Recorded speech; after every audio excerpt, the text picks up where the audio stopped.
Hey, feeling good, like I should. When in dark, I walk around the neighborhood, feeling blessed. All right, let's move on to day 2 of our lesson about simplifying with zero. All right, so this are some other examples of where you might want to access the online book and use the manipulatives with student eTools, or you can just draw the pictures if you want to, or just watch what I'm doing, I suppose, is a third option. But I highly recommend you use those student tools and you manipulate these, because then when you're actually solving problems later, you'll be able to visualize this process a little bit more. So, problem 106, an equivalent expression refers to the same amount with a different name. So when we take this expression right here and we simplify it, we're not changing its value.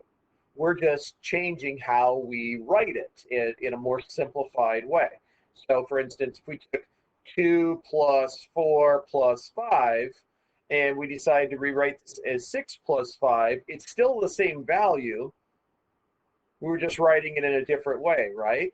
And if we even continue more, we could write it as 11. So all three of those are equal to 11. So these are all equivalent expressions. The same is true when we're working with algebraic expressions. And so what we're going to do is we're going to start off by taking what we have here, and we're going to write down the expression that this represents. Then we'll look for zero pairs. And after eliminating all the zero pairs, then we will write down what we have left over, and that will be the simplified expression. Okay? So the way I would start with this is just literally what do we have here? So you got two x's there, correct? So I'm going to write down two x's. And added to those two x's are two negative x's. So I'm going to write that as plus a negative 2x. Then we've got 4 ones plus 4, and then 3 negative ones plus a negative 3. So this would be what we would call the original expression. So we always want to copy down the original before we start doing our work. For problem B, we've got 2x squareds plus 2x's plus 2 negative x's plus 2 positive ones, and then finishing up with 3 negative ones, so negative 3. So now our task is to simplify these expressions. So I'm going to go ahead and use this as my tool. Notice how I've got it. Looks exactly the same. 2 positive x's, 2 negative x's, 4 positive ones, 3 negative ones. And so when we simplify this, we simply put all of our zero pairs together. Okay, so those guys make for zero pair. So this is the odd guy out. I'm going to put this over to the right. This makes for a zero pair, and this makes for a zero pair. So some students will show it looking like this. They'll say, all right, here's a zero pair, there's a zero pair. So we've canceled out, striking out all of our zero pairs. And what you get left that has not been zeroed out is simply a positive 1. So this simplified expression ends up being just 1. Okay. Now let's try it with this one. See if you can figure out, after simplifying everything, go ahead and pause. And when you are ready for the reveal, I'll work through the process here. All right, I'm assuming you did a good job of pausing and you worked everything out. Maybe you went online and you manipulated these tiles with the student tools, or maybe you drew pictures of it and drew little red lines through all the zero pairs. I'm going to go ahead and just manipulate these guys to form the zeros. And once all those zeros are done, what do we have left? We have 0 plus 0 plus 2x squareds plus a negative 1. I'm going to separate those a little bit more. So this ends up being our answer after we've removed our zero pairs. So that should look like this. 2x squareds plus a negative 1. And you may have chosen to rewrite that as 2x squared minus 1. That would be fine too. Both of them mean the same thing. All right, so now we're going to go through and we're going to interpret these words into algebraic tiles with a very specific meaning. Okay, so let's go ahead and maybe write these down, and I'm going to build these, and you can build them too. You know, use those online tools. we'll just do one at a time, okay? So let's start with A. It says the area of a rectangle with width of 3 units and a length of x plus 5. So this is kind of what they're going at here. The width is going to be 3, and the length is going to be x plus 5. And since we know that area is equal to base times height, this would be 3 times x plus 5, right? That's where we're going with this. It turns into a multiplication problem that involves distributive property. Stop it. That involves distributive property. So that's where we start. Can we build 3 groups of x plus 5? Well, here's one group of x plus 5. 1, 2, 3, 4, 5. And now we want 3 groups of those. Well, here's 2 groups, and there's a 3rd group. So with those 3 groups, how many total x's are there? Well, that's what happens when you multiply 3 times x, right? You get 3 x's. And then we have to multiply the 3 times the 5 because we don't have one grouping of 5. We got 3 groupings of 5, and 3 times 5 is 15. So the simplified expression to represent this situation would be 3x plus 15. Okay? Now, let's try it with 2 equal groups of 3x minus 2. So that would start off with the distributive property problem of 2 times 3x minus 2. So let's start off with our 3x's. Maybe I'll do it this way. And then minus 2 is the same as adding 2 negatives, right? So negative 1, negative 2. And how many equal groups do we have of this? We have 2 equal groups of that.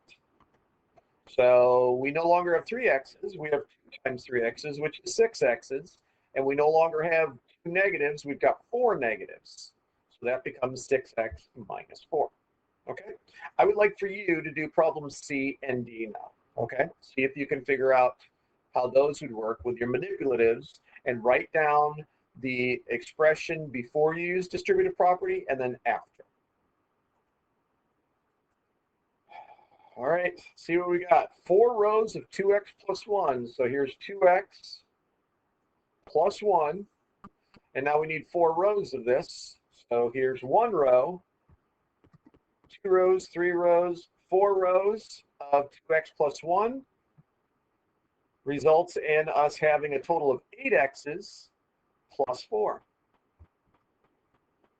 And then the last problem, where we've got number increased by 1. So here's a number. We don't know what it is, but it's increased by 1. So it has to be an x plus 1, correct? And then we're going to triple this amount. So this is kind of one where it's like, all right, we're used to always seeing the distributive property where your multipliers on the left and you send in the dive bombers toward the right, but it can go in the other direction too. So here you've got this quantity, a number increased by 1. And then after you've increased that number by 1, you need to multiply the entire quantity by 3. Okay, so let's go ahead and triple that, and that results in us having 3 x's and 3 1s for 3x plus 1 as our final answer. All right, so last problem. I would like for you to copy each one of these down. Now, problems A and C, you could use the online tools for this. You could generate negative 1s and 4 negative x's, 2 positive 1s, 2 x's and an x, and then combine like terms and then cancel out the 0 pairs. But you're not going to be able to do that for B or D because we don't have any algebra tiles that represent decimal numbers or fractions. So I'm going to suggest maybe don't use algebra tiles for this at all. Just organize, maybe draw the rectangles or the triangles or circles or squares or whatever around the like terms. Or if you copy them down, then use your highlighters, highlight the like terms, and then just add the coefficients together using your knowledge of how to add together integers, decimal numbers, and fractions. Okay, so please copy these 4 expressions down. And then once you feel like you've got the simplified expressions, go ahead and unpause and I'll do the review. All right, let's see what we got here. I'll just leave this timer there. All right, so I'm going to go ahead and do my highlighting thing. So I'm going to take all my x terms and I'm going to highlight them. So it looks like we've got 3x's here and negative 4x's there. So we're going to add 3 and negative 4 together to give us our number of x's, and then we're going to add the negative 1 and the positive 2 together. So 2 and negative 1 make 1. So this ends up being negative x, right? Because you got one more negative x than positive x's. And then plus 1 because you got one more positive than a negative 1. For problem B, what do we have here? Let's highlight. We got our 4 and our negative 3.25 get combined, and our 2.5x adds to the 3x. So in this case, you know, it's nice that we've got decimal numbers. We just have to remember how we add decimal numbers together. So since the 2.5 and the 3 are both positive numbers, we'll add them together and keep the sign. So it ends up being 5.5x. And then 4 plus a negative 3.25 is a subtraction problem, right? Because the signs are different. So if you think of this as money, if you had $4 and then you spend $3.25, how much money do you have left over? Well, you would have 75 cents left over. So this expression becomes 5.5x plus 0.75. For problem C, I'm going to have to use 3 different colors. Well, actually still 2 colors, but I'll do the x squared terms in blue, and I'll do the x terms in yellow. So 3x squared and a negative 2x squared. So we're going to add 3 and negative 2 together to give us 1x squared. And then 5x's plus negative 4x's. So we're going to add the 5 and the negative 4 together to give you 1. So this becomes x squared plus x. And now for the last problem. What do we have for our x terms? That's a positive x, and that's a positive 4.5x. So how many total x's are there? There's 1, and there's 4.5. What is 1 plus 4.5? Well, it's 5.5, right? So it becomes 5.5 x's. And then, yes. So we're going to have our negative 6 and our positive 5 1/3. So this is similar to what we had up here, but in this case, we've got more negatives than positives. So we're going to end up with a negative number here. So if you think of what is 6 minus 5, you get 1, right? But we're not taking away 5. We're taking away 5 1/3.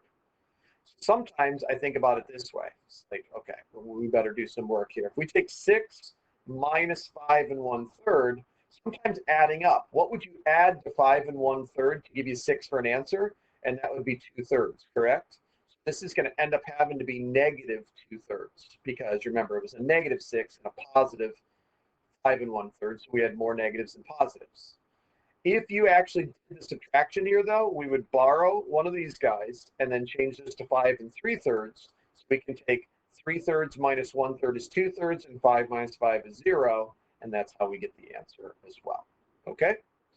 So there you go. This was a sort of an introductory course on what happens when we're adding like terms together. We're combining like terms, and your coefficients of your variable terms are integers usually, but they don't have to be integers, but we're still going to use those integer rules for adding positives and negatives together as we find our zero pairs and combine like terms with algebraic expressions. We will get more into this as we go along. Throughout the rest of the school year, you're going to get an opportunity to practice these skills pretty regularly in your homework. So I'm going to recommend that you do your homework on a daily basis and check your work. The more often you do this, the sooner it becomes natural for you and you'll become experts. And this is like foundational bedrock for high school algebra that you're going to be doing in both or in all 3 grades of freshman, sophomore, and junior year. Once you get into your senior year, if you're still taking math, you're probably in a much higher level of math where it gets way beyond just the basic algebra. But this will serve you very, very well once you have this mastered for the basics of algebra. All right, take care. I think probably you're going to have a check for understanding after this lesson. So let's move on to that. Take care. Bye. Hey, feeling good, like I should.